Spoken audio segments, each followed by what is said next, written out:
A dying growl in the wreckage. The rain had not stopped in hours. Soft acid droplets hissed as they hit the rusted metal around him. Private Leo Darren moved carefully, his boots sinking slightly into the wet ash. Broken starships and blackened bones stretched across the battlefield like forgotten memories. This was not a place for the living. This was a graveyard. Leo wasn't supposed to be here. He had been separated from his unit after a sudden solar flare jammed the comms. While trying to reconnect, he crash-landed in Sector 9, a forbidden zone. High Command called it the Beastlands. No one explained why. Only one rule existed: don't go near it. But Leo was alive, and he needed shelter before nightfall. He passed the burned-out hull of a fallen alien cruiser. Something strange happened. He heard a sound. A low, broken growl. Leo froze. He pulled out his sidearm and crouched behind a piece of shattered wing armor. The growl came again. Soft, but deep.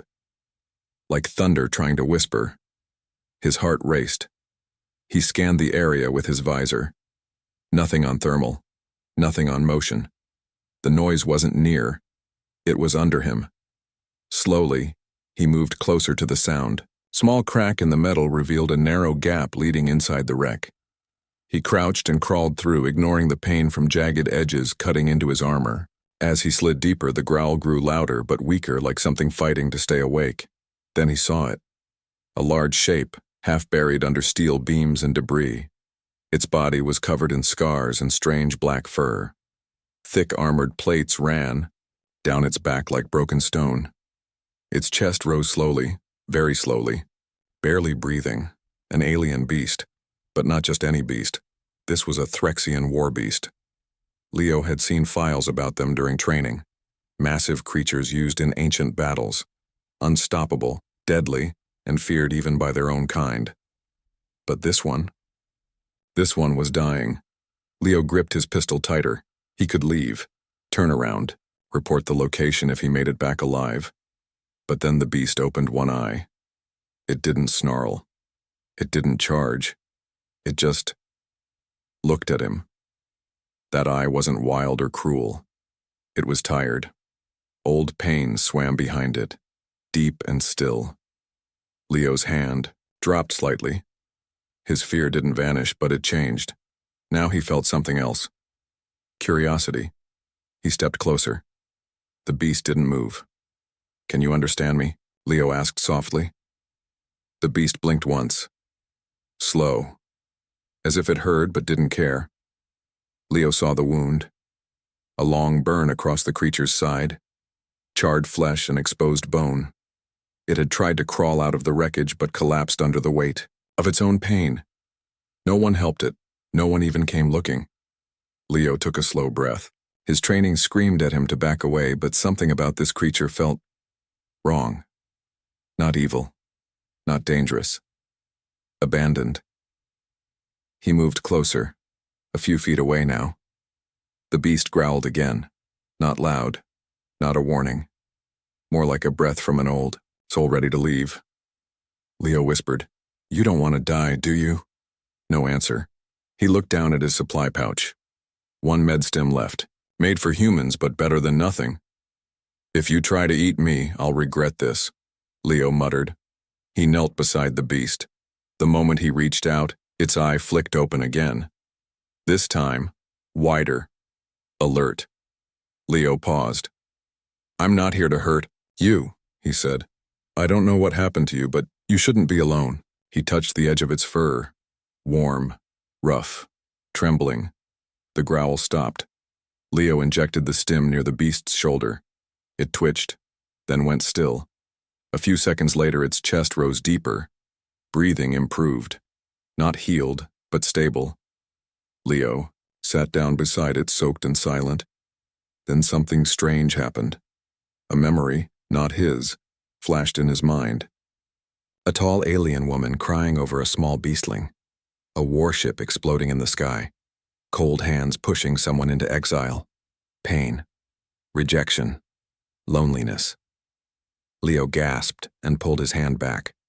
The beast was still, but its eye was crying. One tear rolled down its fur. Leo whispered, "What did they do to you?" The touch that changed everything. Leo sat in the wreckage, staring at the beast beside him. His hand still trembled from the strange vision. It wasn't a dream. It wasn't his memory. He had seen something real, something ancient.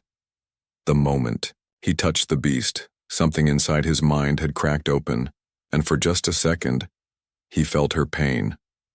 The creature lay silent, breathing steady now, but that single tear still glistened on its fur. How could something so large, so powerful, look so broken? Leo's voice was a whisper. "You're not just some beast, are you?" The creature's eye moved, slowly, watching him. Leo leaned closer, heartbeat racing. "Did you show me that on purpose?" Silence. Then, a voice. Not loud, not deep, not from a mouth inside his mind. "You felt it?" Leo jumped back. He looked around, but no one was there. The beast didn't move.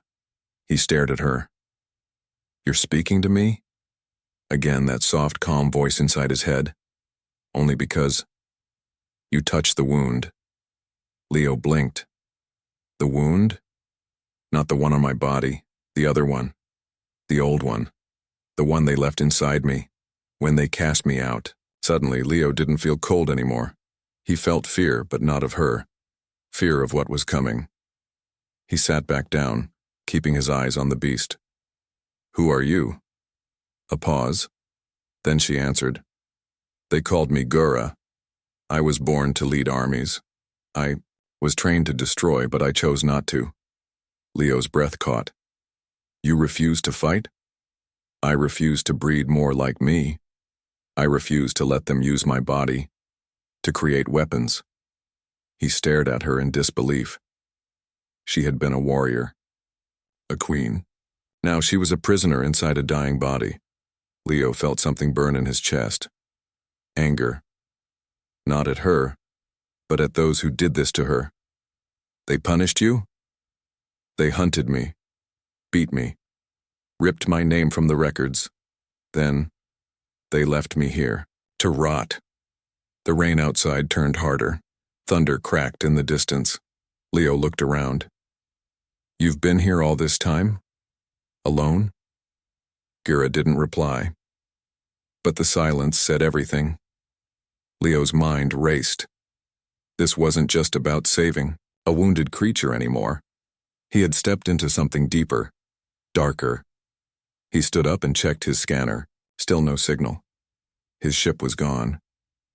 His team hadn't responded in hours. He was truly alone. With a beast who wasn't a beast at all. He turned back to her. "Why did you let me live? You could have crushed me." Gura's answer came gently. "Because you didn't run. They all run." Suddenly her body shook. She winced, groaning low. The wound on her side flared again. Dark blood seeped through the bandage Leo had wrapped earlier. Leo rushed over and pressed his hand gently against her side. The second his palm touched her, it happened again.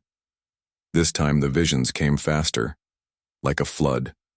Fire raining from the sky, alien cities falling. Gura standing tall, refusing orders, chains around her neck, soldiers spitting on her. A room filled with silence as she was judged, and then, her eyes, full of fire, but slowly dimming. Leo gasped and yanked his hand back. He stumbled and fell backward. His breathing was wild. How are you doing this?" Gura didn't open her eyes. "Our minds touched. Your emotions are open. Human hearts still feel." Leo wiped sweat from his forehead. His hands shook. He had never felt so much sorrow in one breath. And yet, beneath it, was something else. A flicker of warmth. Hope. "Why me?" Leo whispered. "Why did you let me see?" "Because you didn't look away." Leo looked down at her. She was more than just a creature. She was a soul who had been crushed and buried under years of silence, but she was still alive. A small light blinked on his scanner. Something moving. Far off, but getting closer. He tapped the screen. Heat signatures. 6 of them. Coming from the west, not human. Leo crouched, eyes scanning the entrance. He turned to Gura. Someone's coming. Her voice returned, sharper now. They found me. Leo's blood ran cold. Who? Gura's one eye opened. The soft gold in it now glowed dimly. My kind. They want me to stay dead. Hunted by shadows, the air grew colder. Leo stared at the blinking dots on his scanner. 6 heat signatures, moving fast. Too fast for ordinary patrols. And not human. They're close, he muttered, tightening the strap on his shoulder pack. They'll be here soon. Behind him, Gura tried to lift her head. She growled in pain and fell back. Leo ran to her side. You can't move yet, you're too weak. Her voice echoed in his mind again, faint but steady. You don't understand. They don't need to capture me. They only need proof I still breathe. If they find us, they'll call in a strike from orbit. Leo's stomach sank. They'd nuke this whole area just to finish you off. They already tried. She looked toward the sky. The last blast cracked this forest and buried me alive. They thought it was enough. Leo looked up too. Through the cracks in the wreckage above them, he saw the thick gray clouds rolling low and heavy. If they were marked for death from above, they needed to leave now. But Gura couldn't walk. He knew it. She knew it. Leo stood still for a second, thinking fast. His ship was gone, long burned. The emergency transmitter had been crushed in the crash. His rations were down to 1 packet of water and 2 nutrient tabs. And now he had a 900-pound beast with ancient injuries and a kill order on her head. He let out a slow breath. Okay, he whispered. Then we don't run. Gura's eye locked on him. What? Leo grabbed a cracked metal plate from the floor and flipped it over. We slide. He started clearing debris, shoving away broken panels and melted wires. Gura blinked at him in confusion. Leo looked at her, breathless. I'm going to make a sled. That won't work. Then tell me something better. He shoved another beam away. Because we've got 2 minutes before death walks in here. Gura didn't argue. She used what little strength she had to shift her weight. Leo worked like a machine. Sweat rolled down his forehead, mixing with the acidic rain leaking in. He tied leftover straps around the makeshift sled and started dragging it to her side. When it was done, he looked her in the eye. This might hurt. I've felt worse. With effort and trembling muscles, Leo pushed, lifted, and rolled her large body onto the sled. She let out a low grunt but didn't cry out. Her pride wouldn't allow it. Just as he tied her down with wire and rope, the shadows appeared. 6 tall figures in dark armor stepped through the mist outside the wreckage. They didn't speak. Their glowing blue visors scanned everything. Silent, hunters. Leo saw them through the cracks in the hull. He froze. His pulse hammered in his ears. The lead figure raised a hand. Its wrist device buzzed. Target life sign confirmed. Preparing uplink for orbital fire. Leo's heart nearly stopped. They'd already detected Gura's heartbeat. Now they were going to send her location to the warship above. He had seconds. He pulled out his last jammer device. Tiny, short range, but enough to scramble signals for 10 seconds. He crushed it between his fingers. A burst of static filled the air. The uplink paused. Leo grabbed the sled rope and ran. He dragged Gura through a gap in the wreckage, her body sliding roughly behind him. Pain shot through his arms. His legs screamed. But he didn't stop. Outside, the assassins turned. Visual confirmation, one shouted. Target is mobile. Energy blasts hit the ground near him. Dirt and fire exploded around their feet. Leo kept running. He ran into the trees, into the wet mist, into the heart of the beastlands. Behind him, the shadows followed. Every second was war. Gura's voice came through his mind, shaky, shocked. Why do you run for me? He didn't answer. He just pulled harder, deeper in the forest. They stopped, behind a fallen trunk. Leo collapsed to his knees, panting.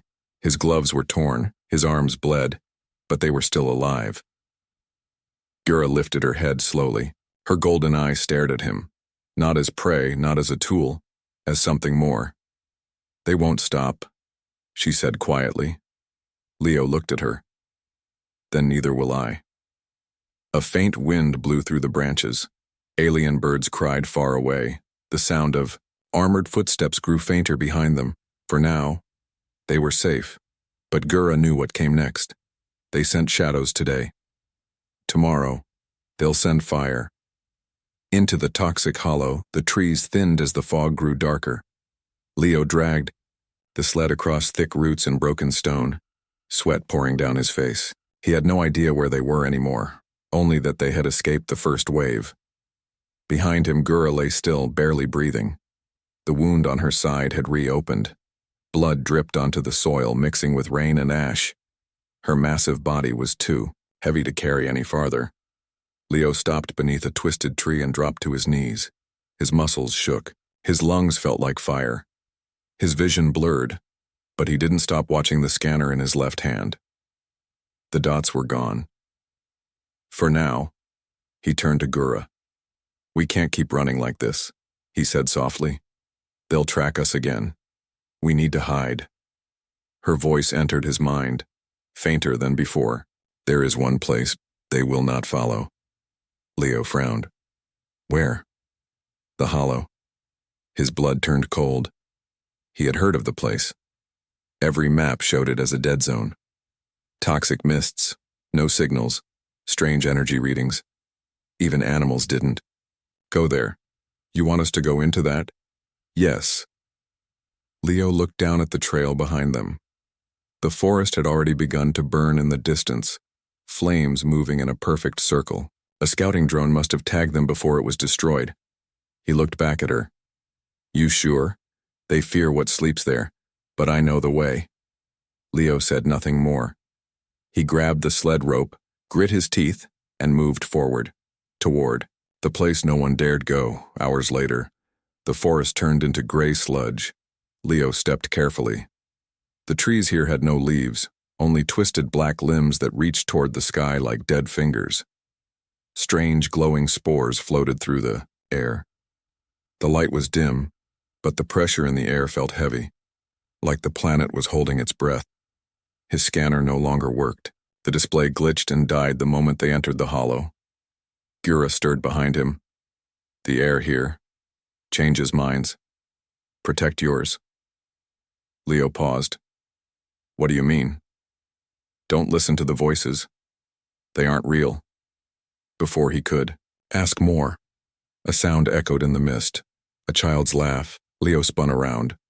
What was that? Nothing there. He kept moving, heart pounding. Then came another voice, this one behind his ear. "Leo." It sounded like his brother. His brother had died 2 years ago in a reactor accident. Leo turned sharply. No one there. He clenched his jaw and moved faster. "They're illusions," he whispered. "Just tricks." Gura's voice came again. "They feed on pain, on regret. They want to distract you, until your body stops moving." Suddenly, the ground beneath his feet gave way. Leo fell through soft mud into a hollow pit. The sled jerked behind him, nearly tipping. Gura groaned as her body hit the edge. Leo scrambled to his feet. His visor cracked. Mud clung to his face. When he looked up, a figure stood at the edge of the pit. Not alien. Not machine. Human. His mother. She stood with a kind smile, holding out her hand. "Come home, Leo," she said sweetly. "You're tired." Leo's heart thudded. "You're not real," he muttered.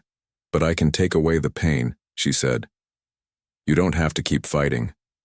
He looked back at Gura, who now seemed to fade in and out of the mist. No, he wouldn't leave her. He raised his pistol and fired into the image. The ghost vanished. Leo crawled out of the pit, shaking, bleeding, but alive. Gura's eye opened. "You resisted." "Good." Leo dropped beside her, panting. "This place, it wants to bury us. Then we must go deeper, to the oldest part, where even the illusions don't dare follow." Leo nodded weakly. "Then show me." deep within the toxic hollow. They found the cave. It was hidden behind a wall of rock covered in ancient vines. Strange symbols were etched into the stone, old, glowing faintly. Leo pulled aside the vines. Inside, the air was dry, silent. The toxic mist did not enter here. Gura slowly sat up for the first time. She used the wall to steady herself. Leo stared. You can move. A little. This place was mine. Long ago. Leo looked around the stone chamber. There were carvings of beasts, warriors, a female figure in the center, larger than the rest. Is that you? He asked. Before they erased me. She walked slowly to the center and sat. Her body trembled. They will not come here. Not yet. But they will watch. They always do. Leo took off his helmet and sat across from her. Then let them watch, he said. Because I'm not leaving you. Gura's eye locked on his. For the first time, a faint glow returned to her chest. Soft golden light, pulsing gently. You shouldn't have come this far for me, human. Leo smiled. Then stop, giving me reasons to go farther. Her kind returns for blood. The ancient cave pulsed with silence. Leo sat near the wall, eyes heavy, his back sore from days of dragging, running, and surviving. The toxic hollow was behind them now, but danger hadn't vanished. It had only paused, across. From him, Gura's form rose slightly. Her body was still wounded, but she moved better. Her strength was returning, and so were her enemies. Suddenly, she tensed. Leo noticed it instantly. What is it? Gura didn't answer at first. Her eye narrowed, her ears twitched. Then she said one word. Him. Leo frowned. Who? My mate. Her voice was colder than before, harder. He's here. Leo stood, heart pounding. Your mate? They sent him. Her eyes darkened. He will finish what the others failed to do. And he won't show mercy. The silence cracked like glass. Leo backed toward the cave entrance and peered out. Mist rolled through the dead trees. The vines outside shifted in the wind. Then a sound came, a low rumble. Not thunder. Not footsteps. A growl. Deep, old, powerful. Leo saw the figure emerge from the fog, a Threxian beast, but larger than Gura, taller, broader, armored in gold and black plating, glowing faintly with ancient runes. Its eyes burned red. Leo stepped back. That thing's your mate. Was, Gura growled. Once, when I was still part of the Empire, when I still believed in them. The male Threxian stepped toward the cave entrance. He did not look at Leo. His voice came like fire on stone. Traitor. You breathe still. You disgrace our bloodline. Gura rose to her feet. She trembled but stood tall. You call it disgrace. I call it freedom. The male growled low. You refuse the bloodline. Refuse to bear our strength. Instead, you crawl with a human. What are you now? Leo raised his weapon. Back off. The male's eyes turned to Leo, amused. You are the reason she bleeds. He moved in one blur. Leo fired. Too late. The beast struck him across the chest, sending him crashing into the cave wall. He fell hard, gasping for air, his weapon sliding out of reach. Gura roared. She launched herself forward, slamming into the male. Stone cracked. Dust exploded. Their claws met in midair. Strength against strength. Leo coughed and crawled to his feet. He watched in disbelief as the two beasts fought like gods. Every strike shook the chamber. Gura clawed at her former mate's chest, but he slammed her against the wall. She growled in pain but didn't stop. Her claws found the gap beneath, his armor tearing into muscle. The male howled. You were my queen, he snarled. I still am, she shouted back. But not yours. He grabbed her throat. Leo lunged. He picked up a broken spear from the wall, a relic carved from crystal bone. He charged forward and stabbed it into the male's back. The beast roared, spinning around. His tail knocked Leo across the room again, but it was enough. Gura twisted free and sunk her claws deep into the male's chest. With a cry that echoed through the forest, she threw him down. Blood poured from his wounds. The red fire in his eyes faded. He looked up at her, confused, almost sad. "You chose him," he whispered. "I chose peace." He coughed once, then went still. The cave fell quiet. Leo groaned and pulled himself up, blood dripping from his lip. Gura turned to him, eyes full of something strange. Not pride, not victory. Grief. She knelt beside the body of the beast who once shared her life. Leo didn't speak. Gura whispered, more to herself than him. "I loved him. Once. But love built on chains is never love at all." She stood slowly. Her fur was soaked in blood. Her breathing was ragged, but she did not fall. Leo limped over. "We need to go. This won't stop, will it?" Gura looked toward the cave entrance. "No. His death will echo through the Empire. They will not forgive this." Leo nodded. "Then we move before they send more." "There is one place left," she said. "A sanctuary lost to time. We will be hunted, but there. They might listen." Leo looked at her, puzzled. "Who?" Gura's eye narrowed. "The broken. The outcasts. The ones like me. They will not kneel to the Empire anymore, and they will follow someone who bled for them." Leo blinked. "You?" She looked at him. "No. Us." The beast's final roar, the wind howled through the mountain pass like a voice from the dead. Leo followed closely behind Gura as they crossed the jagged terrain. Her steps were heavier now, not from weakness but purpose.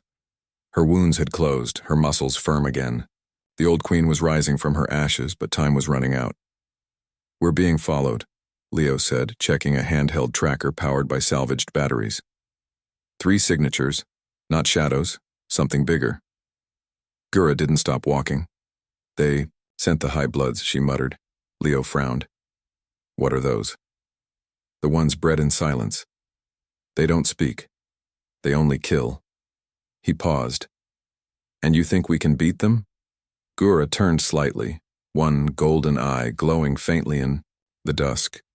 "No, not unless we roar louder than they strike." Hours later, they reached a vast crater surrounded by jagged cliffs.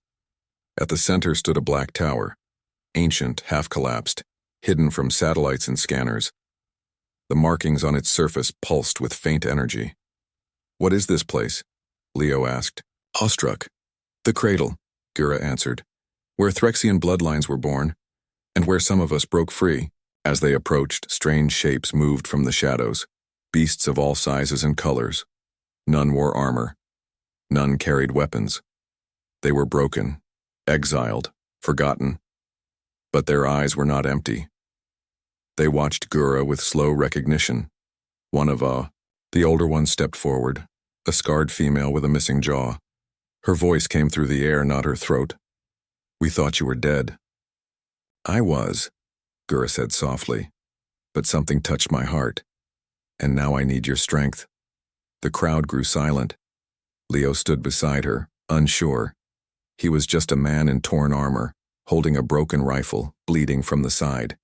He didn't belong here, and yet, none of them looked at him with hate, only curiosity. Then the sky cracked open. A sharp humming pierced the air. Leo looked up, his heart stopping. 3 burning figures descended from orbit, tall, sleek, monstrous in form. Armor fused to flesh, their eyes glowing with pure white flame. The high bloods had arrived. They didn't speak. They landed in the crater like falling gods. One pointed at Gura. The signal was clear. Trial by blood. The beasts backed away. Gura stepped forward. Leo grabbed her arm. "You can't face them alone." "They won't face me," she said. "They'll face us." Leo blinked. "What?" She turned to the broken beasts behind her. Her voice thundered. Not from her throat, but from her soul. "We were cast out. Broken, beaten. But today, we roar back. Today, We fight not to destroy, but to show them we live. The high bloods charged and the beasts roared. The crater turned into a battlefield. Leo dove behind a fallen pillar and opened fire, using every shot wisely. His aim was true. He clipped one high blood's knee, slowing it. Another beast tackled, it tearing into its armor. Gira fought at the center. Her claws glowed gold. Each strike broke bone. Each roar shattered minds. But the enemy didn't fall easily. One high blood grabbed her and slammed her into the tower wall. Leo screamed, "Gura!" He ran forward, empty rifle in hand, and leapt onto the back of the high blood. It tried to shake him off, but he grabbed a crystal shard from the tower wall and stabbed it through its neck. The creature roared and collapsed. Leo fell hard. Vision. Spinning, he looked up, just in time to see the last high blood charging toward Gura from behind. "Behind you," he cried. Gura turned too late. The high blood struck. A bone spear tore into her side. Blood poured out. Leo crawled toward her, shouting, but she didn't fall. She turned slowly, face twisted in rage, and then she roared. It was not a sound. It was a force. The air cracked. The tower shook. The crater echoed with a thunder that made beasts tremble and machines falter. The high blood paused, then fell to its knees. Its armor peeled, its eyes dimmed. It collapsed, smoking, silence. Gura stood, blood dripping, body shaking. But victorious, Leo reached her, gasping. "You did it." Gura looked at him, her voice faint. "We did it."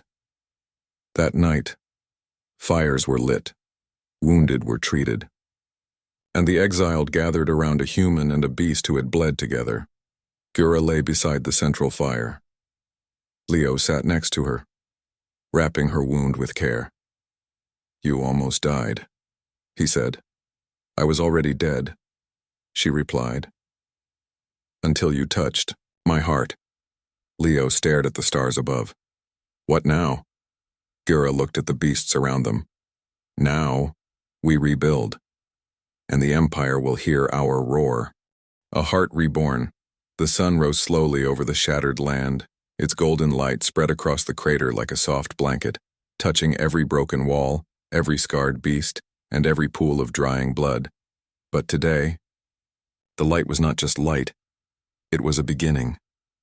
Leo sat quietly near the old tower's steps, sharpening a blade made from salvaged bone and crystal. His wounds were healing, wrapped in cloth given by one of the exiles. The pain in his body was still there, but something else had changed. He wasn't running anymore. Across from him, Gura slept beneath a fur cloak, her chest rising and falling in slow rhythm. The wound from the high blood spear had nearly killed her.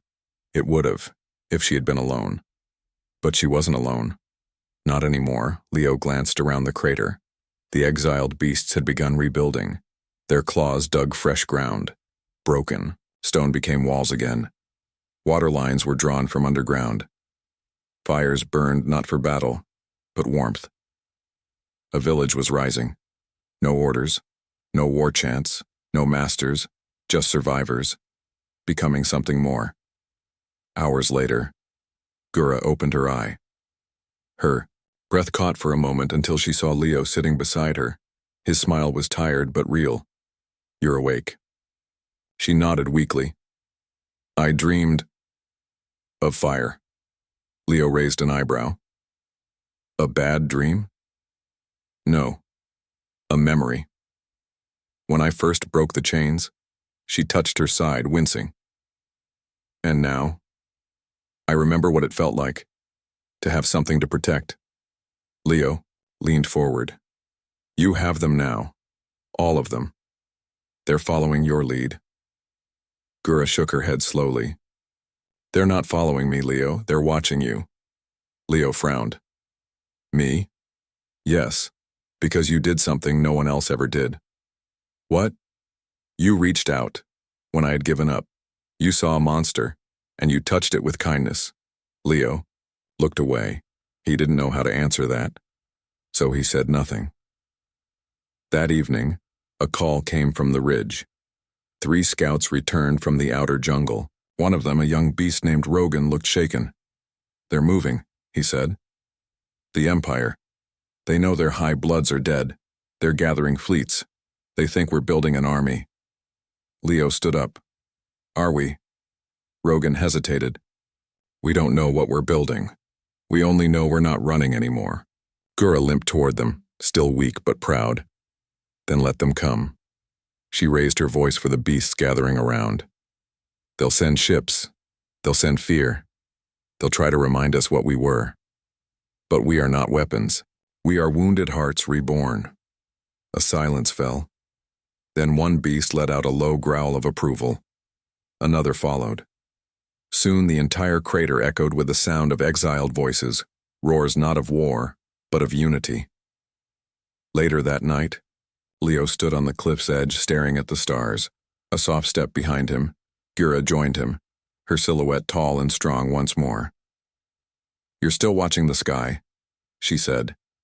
Just wondering how far they'll go to stop us. Leo, replied. Gura looked at him. Then wonder this. How far will we go to free those still in chains? Leo turned to her. You're serious? You said it yourself. The galaxy needs to know we live, that we feel, that we're more than tools. She took his hand, not with claws, but gently. Come with me, not as a warrior, not as a master, but as a partner. Leo felt something shift in his chest. Not fear, not confusion. Just peace. He nodded. Then let's show them. Weeks later. Across the galaxy broadcasts intercepted signals. Pirate channels lit up. Empire systems were hacked. Across 12 sectors, one image appeared at the same time. A massive alien beast stood behind a human, both scarred, both strong. Their message was clear. We are not yours to break anymore. We are not beasts.